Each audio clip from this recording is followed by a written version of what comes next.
Oke, baiklah. Assalamualaikum warahmatullahi wabarakatuh.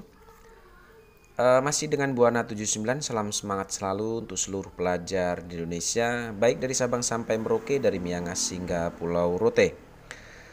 Kita lanjutkan untuk proses pembuatan laporan keuangan dari Salon Cantik, di mana pada pertemuan sebelumnya kita sudah sampai pada tahapan penyusunan buku besar pembantu piutang, buku besar pembantu utang, dan daftar piutang dan daftar utangnya di sini.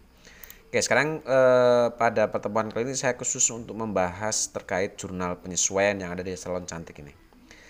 Oke, untuk mempersingkat waktu mungkin kita langsung saja. Di sini sudah saya siapkan untuk bukti memo atau sudah saya siapkan data penyesuaian untuk membuat jurnal penyesuaian dari Salon Cantik ini. Baik, di sini saya akan coba bagi menjadi dua seperti ini untuk mempermudah dalam proses pencatatan dokumen transaksi bukti memonya ke dalam jurnal penyesuaian. Oke, kita coba analisis di sini. Kalau kita lihat bahwa untuk bukti memo dari Salon Cantik di sini hanya ada dua bukti memo saja ya, tidak terlalu banyak. Kita mulai dari bukti memo yang pertama, dokumen nomor 28. Di sini kalau kita lihat isi memonya adalah bahwa data penyesuaian aktiva tetap bulan Desember untuk equipment atau peralatannya adalah Rp800.000. Nah, adanya penyusutan aktiva tetap yaitu dalam bentuk peralatan di sini akan kita catat ke dalam jurnal penyesuaian, yaitu kita masukkan tanggalnya dulu. Jurnal untuk mencatat adanya penyusutan atas aktiva tetap berupa peralatan ini adalah beban penyusutan peralatan atau depreciation expense pada peralatan itu sendiri atau equipment akumdep atau akumulasi penyusutan peralatan itu sendiri. Oke, kode akun silakan disesuaikan dengan kode akun yang ada daftar akun. Untuk nilainya sendiri di sini sudah diketahui bahwa untuk nilai penyusutan bulan Desember itu adalah 800.000. Berarti nilai yang di dokumen lah kita akan masukkan ke dalam jurnal ini, yaitu 800.000 untuk beban penyusutan dan akumulasi penyusutan peralatannya. Lanjut ke bukti memo yang kedua atau dokumen nomor 29. Di sini ada data penyesuaian air periode, yaitu untuk persediaan arus akhir stor surplus dan untuk beban asuransi di sini. Kita coba catat untuk dokumen yang jurnal yang pertama atau data penyesuaian yang pertama. Yang pertama di sini ada persediaan air store surplus atau persediaan air surplus dinilai 8 juta. Artinya pada akhir periode persediaan perlengkapan dinilai hanya 8 juta. Nah, untuk mengetahui berapa nilai beban pemakaian atau beban perlengkapan itu, kita lihat daftar saldo 31 Desember di sini. Untuk surplusnya sendiri atau perlengkapan, kalau kita lihat saldo perlengkapan di sini adalah 10.350.000, sedangkan pada akhir periode dinilai hanya 8 juta. Nah, untuk mengetahui berapa nilai beban perlengkapan atau beban atas pemakaian perlengkapan itu, maka saldo store surplus ini atau saldo perlengkapan ini kita kurangkan dengan tafsiran akhir periode ini yaitu 8 juta. Ya, di sini kalau kita kurangkan 10.350 dikurangi 8 juta, ini dapat nilai, kita coba hitung di sini. Oke, 10.350.000 dikurangi dengan 8 juta. Maka didapat nilai 2.350.000. Inilah beban atas perlengkapan ini. Nah, nilai ini yang kita catat ke dalam jurnal. Oke, sekarang kita masuk ke penyesuaiannya lagi. Nah, jurnal untuk mencatat adanya beban perlengkapan ini, kita masukkan dulu tanggalnya, tanggal 31. Jurnalnya adalah beban perlengkapan pada perlengkapan itu sendiri atau office surplus expense pada surplus. Dengan kode akun disesuaikan, silakan di daftar akun dilihat. Nilainya adalah tadi yang kita hitung tadi untuk selisih antara saldo perlengkapan dengan taksiran akhir periode ini, yaitu 2.350.000 untuk debit dan sisi kreditnya. Itu yang data penyesuaian akhir periode yang pertama. Yang kedua, di sini disebutkan bahwa beban asuransi yang telah kadaluarsa, artinya yang sudah terpakai pada Desember ini adalah 1.500.000. Oke, berarti nilai yang sudah kadaluarsa ini akan kita catat ke dalam jurnal sebagai beban asuransi yang telah terpakai gitu. Nah, untuk menyusun atau untuk mencatat adanya beban asuransi yang sudah terpakai ini, maka jurnalnya adalah kita masukkan tanggalnya, yaitu beban asuransi atau insurance expense pada asuransi dibayar di muka atau prepaid insurance. Kode akun disesuaikan, nilainya kita ambil nilai ini karena sudah disebutkan beban Untuk yang terpakai yang telah kadaluarsa adalah 1.500.000 ini. Berarti nilai ini kita pakai ke dalam jurnal, yaitu 1.500.000 rupiah untuk sisi debit dan sisi kreditnya. Oke, selesai. Tidak ada beban, tidak ada bukti member lagi, maka otomatis jurnal penyesuaian selesai. Sekarang kita akan coba rapikan di sini untuk jurnal penyesuaiannya. Kita jumlahkan sisi debit dan sisi kreditnya. Setelah saya jumlahkan, didapat nilai debit kredit itu adalah 4.650.000 rupiah. Oke, itu untuk jurnal penyesuaian. Setelah proses penyusunan jurnal penyesuaian selesai, maka langkah selanjutnya kita akan coba buat rekapitulasi atau data rekapitulasi dari jurnal penyesuaian ini. Di mana data rekapitulasi ini berkali-kali saya jelaskan bahwa rekapitulasi ini digunakan untuk mengelompokkan akun-akun yang muncul di sisi sebelah debit atau mencatat akun-akun yang muncul di sisi sebelah debit dan di sebelah kredit dengan menggunakan kode akunnya di sini. Oke, kalau kita lihat di sini untuk sebelah untuk sebelah debit ini muncul 3 akun dan sebelah kredit pun muncul 3 akun. Oke, atas dasar kode akun dari akun-akun ini, maka akan kita susun ke dalam data rekapitulasi mulai dari kode akun terkecil. Kalau kita lihat kode akun terkecil adalah 61200, kemudian 61400 dan 61500. Kita susun ke sini. Mulai dari kode akun terkecil. Ya, ini. Lalu kemudian untuk totalnya sendiri kita ambil dari saldonya.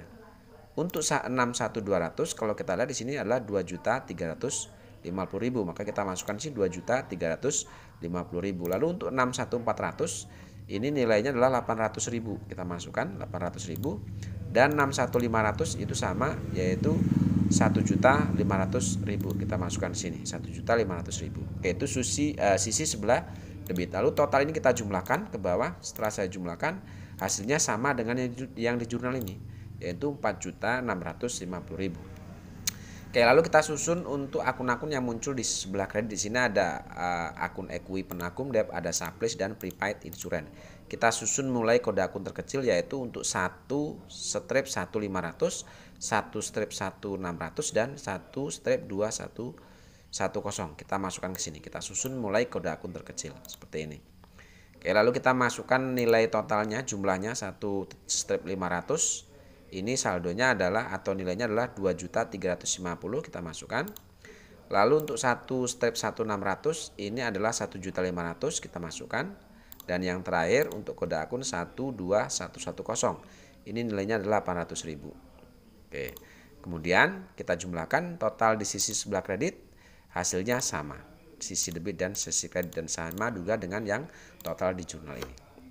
Oke, baik. Proses penyusunan data rekapitulasi selesai.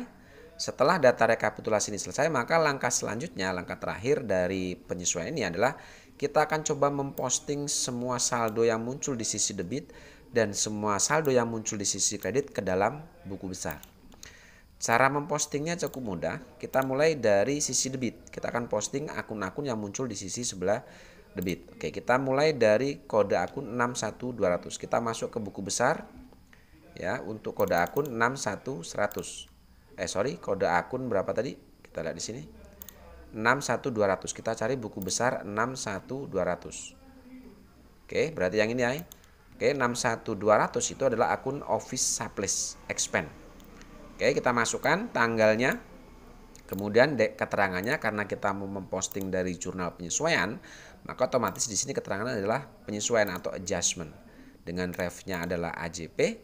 Nilainya tadi di penyesuaian untuk Office Supplies Expense atau kode akun 61200 itu muncul di sisi sebelah debit, yaitu 2.350.000. Maka nilai ini kita posting ke buku besar juga di sisi sebelah debit, kolom posting ini. Sisi sebelah debit kita masukkan seperti ini. Oke, setelah kita masukkan dari jurnal penyesuaian ke buku besar, maka kita perhitungkan dengan nilai saldo sebelumnya. Sebelumnya ada nilai saldo untuk Office Supplies Expense itu 4.950.000 di sisi debit. Lalu ada posting dari jurnal penyesuaian juga di sisi debit, yaitu 2.350.000. Oke, karena debit ketemu debit, maka ini kita jumlahkan. 4.950 ditambah dengan 2.350. Nilai saldonya hasilnya kita letakkan di sisi sebelah debit, yaitu 7.300.000. Oke, lalu kemudian untuk 61400 kita cari buku besar 61400. Oke, ini ya, berarti ini untuk akun depreciation expense. Oke, caranya sama, kita masukkan tanggal 31, keterangannya adjustment AJP. Lalu untuk depreciation expense tadi di jurnal penyesuaian kode akun 61400 muncul di sisi debit 800. Maka kita masukkan di kolom posting sisi debit yaitu 800.000. Lalu kemudian kita perhitungkan dengan nilai saldo. Sebelumnya ada saldo debit 6.500.000. Lalu ada posting dari penyesuaian juga di sisi debit 800. Oke, karena debit ketemu debit, kita perhitungkan, kita jumlahkan 6.500 ditambah dengan 800. Maka didapat nilai saldo debit 7.300.000 rupiah. Lalu selanjutnya yang terakhir adalah 61.500. Kita cari buku besar 61.500. Berarti yang ini adalah akun insurance expense. Oke, kita masukkan tanggal, keterangan, dan refnya sama seperti tadi. Oke, insurance expense tadi di jurnal penyesuaian muncul di sisi debit nilainya 1.500.000. Maka kita masukkan di kolom posting di sisi debit 1.500.000. Lalu kita perhitungkan dengan nilai saldo. Sebelumnya ada saldo debit untuk insurance expense 3.500.000. Lalu ada posting dari penyesuaian juga di sisi debit 1.500.000. Oke, debit ketemu debit kita jumlahkan. Hasilnya kita letakkan di sisi sebelah debit yaitu 5 juta rupiah. Oke, baik. Posting sisi debit selesai. Sekarang kita masuk ke sisi kredit. Kita mulai posting yang di sisi kredit yaitu untuk akun 1/1500. Kita cari kode akun 1/1500. Oke, di sini kalau kita lihat 1/1500 itu adalah akun store supplies atau supplies. Sekarang kita masukkan tadi ya, kita masukkan tanggal 31, keterangannya adjustment. Oke, AJP di jurnal penyesuaian store supplies atau supplies ini tadi muncul di sisi kredit yaitu 2.350.000. Kita masukkan di kolom posting sisi kredit 2.350.000. Lalu kita masuk ke kolom saldo. Sebelumnya ada saldo supplies debit 10.350.000. Lalu di penyesuaian muncul di sisi kredit 2.350.000. Oke, karena debit ketemu kredit ya, beda, maka ini kita kurangkan. 10.350.000 dikurangi 2.350.000. Maka didapat nilai saldo akhir 31 Desember 8 juta rupiah setelah penyesuaian. Oke, lanjut yang kemudian yang kedua adalah 1/1600. Kita cari kode akun 1/1600. Ini adalah akun prepaid insurance. Oke, kita masukkan tanggal, keterangan, dan refnya sama. Di penyesuaian tadi prepaid insurance muncul di sisi sebelah kredit yaitu 1.500.000. Kita masukkan di kolom posting sisi kredit 1.500.000. Lalu kita perhitungkan dengan nilai saldo sebelumnya. Sebelumnya ada saldo debit 7.500.000. Lalu ada posting dari penyesuaian 1.500.000. Karena debit ketemu kredit, maka ini kita kurangkan. Kita kurangkan 7.500.000 dikurangi 1.500.000. Maka didapat nilai 6 juta rupiah. Saldo 31 Desember setelah penyesuaian. Dan yang terakhir adalah kode akun 1/2110.